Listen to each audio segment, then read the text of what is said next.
సభా నిర్వాహకులు మిత్రులు బండ శ్రీనివాస్ గారు, మరి నేటి మన ముఖ్య అతిథి, మనకందరికీ సమాజంలో ఉన్నటువంటి బడుగు బలహీన పేద వర్గాల అభివృద్ధి కోసం ఆలోచన చేసి ఒక దిక్సూచిగా నిలబడ్డటువంటి మిత్రులు ఆర్ఎస్ ప్రవీణ్ కుమార్ గారు, శాసనసభ్యులు మిత్రులు గంగుల కమలాకర్ గారు, తూల ఉమ్మక్క గారు, రవిశంకర్ గారు, ఉషా గారు, తోట ఆగయ్య గారు, అదేవిధంగా ఆర్ఎస్ ప్రవీణ్ కుమార్ గారితో మరి ఉద్యమ పార్టీ అయినటువంటి బీఆర్ఎస్ పార్టీలో వచ్చేసినటువంటి చాలా మంది సీనియర్ నాయకులు ఉన్నారు. ఇక్కడ ఇంతకుముందు రవి గారు మాట్లాడారు, శేఖర్ గారు ఉన్నారు, అదేవిధంగా సంజయ్ గారు ఉన్నారు, ఇంకా చాలా మంది మిత్రులు ఉన్నారు. వాళ్ళందరికీ పేరు పేరున మరి మా విద్యార్థి నాయకుడు గిల్లి శ్రీనివాస్ గారు, తర్వాత మన బీఆర్ఎస్లో చాలా మంది ఈరోజు ఇక్కడికి వచ్చేసినటువంటి మరి దళిత ఉద్యమాన్ని ముందు తీసుకెళ్లినటువంటి చాలా మంది సీనియర్ నాయకులు ఉన్నారు. సోదరి మండలికి అందరికీ పేరు పేరున నమస్కారాలు.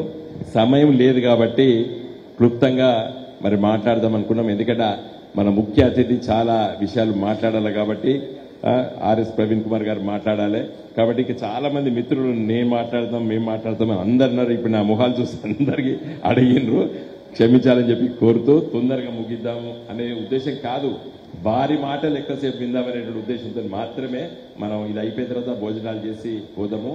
మండు టెండలో ఇంతమంది ఈ సమావేశానికి వచ్చినందుకు మీకు అందరికీ పేరు పేరున నా నమస్కారాలు. మొదటిగా మన ముఖ్య అతిథి ఆర్ఎస్ ప్రవీణ్ గారు 2012లో వారు సెక్రటరీగా వచ్చారు మన సోషల్ వెల్ఫేర్ పాఠశాలలకి. దానికి ఒక సంస్థ ఉన్నది, దానికి సెక్రటరీగా వచ్చారు. సమైక్య ఆంధ్రప్రదేశ్లో 2014లో తెలంగాణ రాష్ట్రం ఏర్పడ్డది. ఏర్పడ్డ తర్వాత ఆఫీసర్లు ఇక్కడున్న ఆఫీసర్లు అక్కడ పోయినరు, అక్కడున్న వాళ్ళు ఇక్కడికి వచ్చిండ్రు, మార్పులు చేర్పులు అన్నీ జరిగినాయి. జరగని మార్పు ఒకటే, అది ఆర్ఎస్ ప్రవీణ్ కుమార్ గారి సెక్రటరీ. కేసీఆర్ గారు ప్రవీణ్ గారితో మాట్లాడుతూ 200 పైచీలకు ఉన్నటువంటి పాఠశాలని, గురుకుల పాఠశాలలు, సోషల్ వెల్ఫేర్ హాస్టల్స్ కానీ ఇవన్నిటి దాదాపు 1000 పాఠశాలలుగా తీర్చిదిద్దినటువంటి పాత్ర ముఖ్యమంత్రి, ఆనాటి ముఖ్యమంత్రి కేసీఆర్ గారికి ఆలోచనలు రేకెత్తించి దాన్ని అమలు చేసేటువంటి మిత్రులు పెద్దలు ఆర్ఎస్ ప్రవీణ్ గారు. నేను విద్యార్థి రాజకీయాల నుంచి వచ్చినాను, వామపక్ష విద్యార్థి రాజకీయాలు, ఆల్ ఇండియా స్టూడెంట్స్ ఫెడరేషన్లో వచ్చినాను.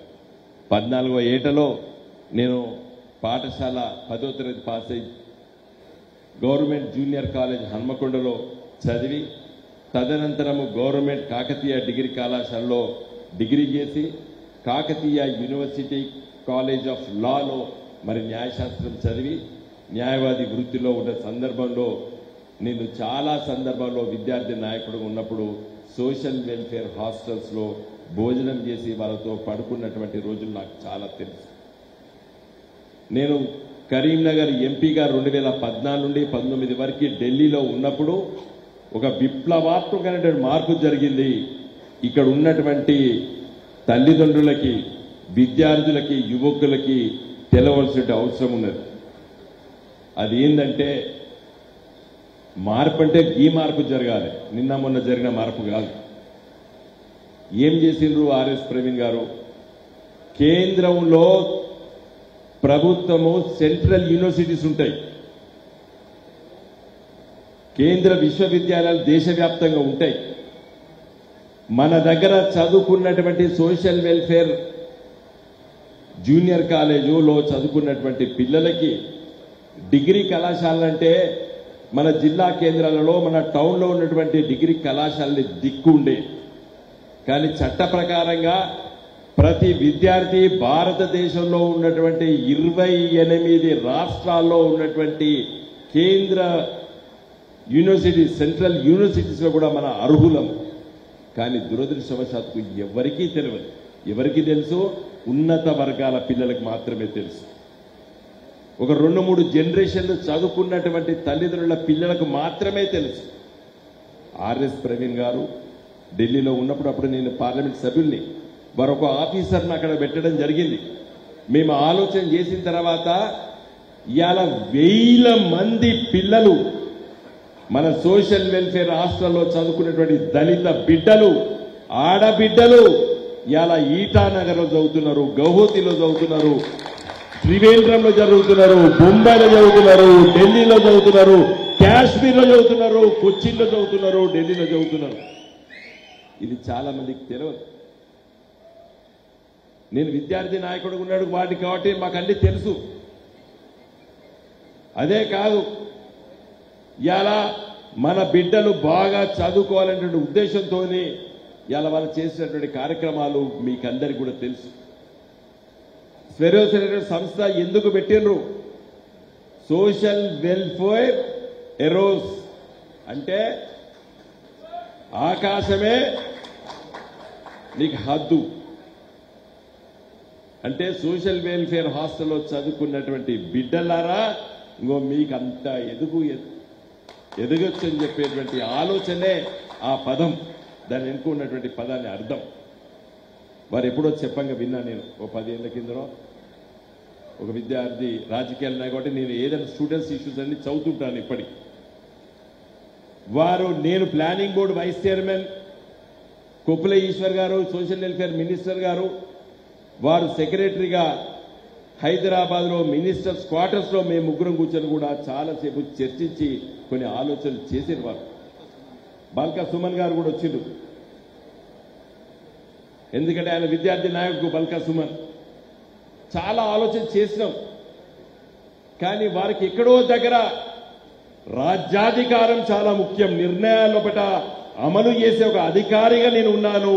నిర్ణయం జరిగితే కదా నేను అమలు చేసేది, నిర్ణయం చేసే దాంట్లో నేను ఉండాలని చెప్పి ఆలోచనతోనే వారి మంచి క్యారియర్, ప్రొఫెషనల్ క్యారియర్, వారు డీజీపీ దాకా వెళ్లేటువంటి అర్హతలు అన్నీ ఉండి, అవకాశాలు ఉండి, అయ్యే శక్తి ఉండి, వాటి తృణంలో పక్కకు పెట్టి నా బిడ్డలు తెలంగాణ రాష్ట్రం వచ్చిన తర్వాత ఇక్కడ ఉన్నటువంటి పిల్లల భవిష్యత్తు ఆలోచన కోసము వారు రాజకీయాలకు అడుగుపెట్టినారు. కాబట్టి ఈరోజు వారి మాటలు మనం అందరం చాలా శ్రద్ధగా విందాం. ఇంకా చాలా ఆలోచనలు ఉన్నాయి. వారు ఎందుకు గులాబీ జెండాను ఎంచుకున్నారంటే, నిజాయితీ ఉన్నది. తెలంగాణ తెస్తామని చెప్పినాం, తెచ్చి చూపించినాం తెలంగాణ రాష్ట్రాన్ని. 24 గంటలు కరెంటు ఇస్తామని చెప్పినాం, ఇచ్చి చూపించినాం. తెలంగాణ వస్తే కరెంటు తీగలపైన బట్టలారేసుకోవాలని చెప్పిండు సమైక్య ఆంధ్రప్రదేశ్ చివరి ముఖ్యమంత్రి కాంగ్రెస్ పార్టీ నాయకుడు కిరణ్ కుమార్ రెడ్డి గారు. ఇవాళ కరెంటు తీగలపైన కరెంటు బట్టలారేసుకున్న పరిస్థితి లేదు తెలంగాణలో. ఆ స్థాయికి తీసుకొచ్చుకున్నాం మనం. తెలంగాణ గడ్డపైన ఉంటుంది, గోదావరి కింద ప్రవహిస్తుంది, కృష్ణానది కింద ప్రవహిస్తుంది. నీళ్లు రావు అంటే గత 70 సంవత్సరాలు గెలిచినటువంటి వివిధ రాజకీయ పార్టీల నాయకులు, ఎమ్మెల్యేలు వాళ్ళు ఆంధ్రోలు గిచ్చేయాలనుకున్నాం. దళిత పాలసీ ఆలోచించినాం. అప్పుడు ఎవరు గొప్ప నాయకులంటే వారికి తెలుసు. ఇదే విధంగా సెంట్రల్ సర్వీస్ లో పనిచేసినటువంటి కృష్ణన్ అని ఒక ఐఏఎస్ ఆఫీసర్, పిఎస్ కృష్ణ గారు, ఆయన ఒక మార్క్సిస్ట్ మేధావి, ఆయన సీనియర్ ఐఏఎస్ ఆఫీసర్, ఢిల్లీలో ఉండే రిటైర్ అయిందని చెప్పి వారిని పిలిపించి మేము మరి గ్రీన్ పార్క్ హోటల్లో ఒక సమావేశం పెట్టాం. ఇట్లే రోజంతా చర్చించినాం. రాత్రి 8 అయింది. మాకు అప్పుడు హోటల్ బుక్ చేయాలంటే మరి డబ్బులు కష్టం, మాకు పార్టీ కొత్తది. కేసీఆర్ పిలిచి రేపు కూడా కంటిన్యూ అన్నాడు. మాకు గుండె బరువైంది. అరే రేపు మళ్ళీ డబ్బులు ఎక్కడ కట్టాలి, 80,000 రూపాయలు ఆ హోటల్ ఖర్చు అని చెప్పి మేము బాధపడాం. అయినా వదిలిపెట్టలేదు. కట్టినము. 2 రోజులు సుదీర్ఘంగా చర్చించి వారు ఏం చెప్పిండ్రంటే, ఇంకా నేను ముగించే ముందు చాలా ఇంపార్టెంట్, ఇక్కడ ఉన్నటువంటి చాలా మంది సామాజిక స్పృహ కలిగినటువంటి పిల్లలందరూ ఉన్నారు. మీరు ఈ దేశం లోపల దళిత బిడ్డలకి ఈ లోన్ శాంక్షన్ అని చెప్తాయి. ₹1,00,000 శాంక్షన్, 20,000 సబ్సిడీ, 80,000 బ్యాంకు టైఅప్ అని చెప్పేది. 20,000 సబ్సిడీ శాంక్షన్ అయ్యేది, 80,000 బ్యాంకు రుణం కోసము దళిత బిడ్డలు ఆ గ్రామ సర్పంచ్ను పైరవికారులను పట్టుకొని బ్యాంకుల చుట్టూ తిరిగి తిరిగి తిరిగి తిరిగి చెప్పులు అరిగేది. ఎవడో బ్యాంకు రాసిస్తే ఆ లెటర్ తీసుకుపోయి కలెక్టర్ ఆఫీస్ ఇస్తే వాళ్ళు 20,000 సబ్సిడీ ఇద్దరు. 80,000 బ్యాంకు ఇచ్చినా ఇయ్యకపోవు.